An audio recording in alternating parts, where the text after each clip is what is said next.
napríklad muži sa od veky vekov snažia presvedčiť ženy, že sú na voľakej vyššej úrovni, ale pritom je to úplne ináč, pretože keď sa to tak v Afrike bere, tak muži páchajú ďaleko viac samovrážd a ženy páchajú ďaleko menej vražd, pretože ženy sa menej zbláznia často ako muži.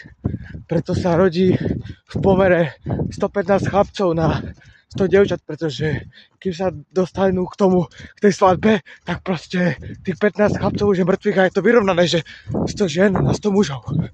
Takže ženy sú silnejšie, lebo máme silu, máme deštruktívnu silu a kreatívnu silu.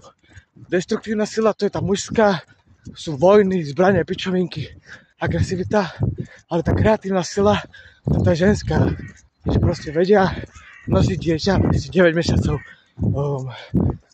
žijú dlhšie v priemere ženy a takto. Som vám chcel povedať, že... Ale nezabúdajte, že každý muž má v sebe ženskú stránku a každá žena má v sebe mužskú stránku.